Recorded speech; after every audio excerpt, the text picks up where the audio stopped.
ویره بازار گوشت فروشانه نوا سنتر باجر دهوکه دگل هاتنا هر بیروریه که نتوییان جی آینی اف بازارا گرم دبید. خواست والاتیان سرکرینا گوشتی زیده دبید و والاتی یک جی بحث لگرام بونا بهای گوشتی دکد.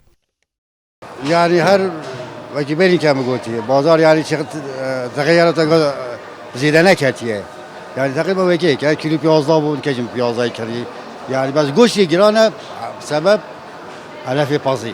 پازی گرانه طبعا گوشت گران بیتن. صرف لاحظ. نبینه واسه یعنی زیاده بینا کو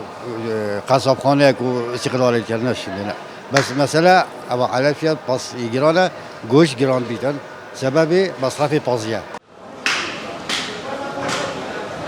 جلای خوبه گوشت فروش نوافی بازاری دادن دیار کردن و دبیجن دنه هادا علف ترشو کوالی گران بویه سر رایو گرانی آوه چنده بله گوشته که ساخلم دیتا نوا بازاری دا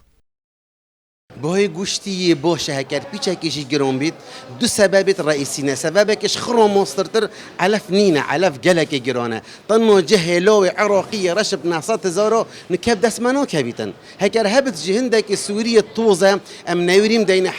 حیوان پین ساخت بیتن پرسیف تیتو پیت کبیتن ایدن علف گرانه هکر هاری کاریو يعني اف رباطي اف خدون كتن بيتا كرن علف بيچه سبب هاری کاریو هبت گوش گران نابد نقطه ايكي نقطه دو بسبب بيچه گران بونم ملت كي بصرمانه وحش خيرت كتن بر اضحيه اشي مجمته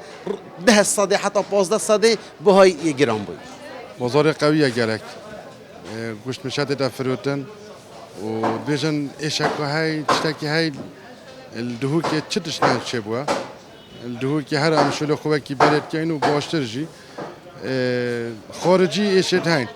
اوید این گوشتی حیوانا بدرگه دکانا سرجت کن کودانا و سرجت کن افس عمدت سیکا دهوکی دا نینه گوشت دهوکی خیلی گوشت خدمتی یا گوشت پاکش یا گوشت روزانه دیدن الدهوکی چه مشکلیت ایشانینن گوشت روزانه پاکش دا دهوکی چند روزه کد که ماینه بو جشن قربانه خاص سرکرینا گوشتی زیده بویه و روزانه اجماره گامازن یا والاتیان بو کرینا گوشتی قصدافی بازاریت کن. متین محمد با دینان میدیا دهوک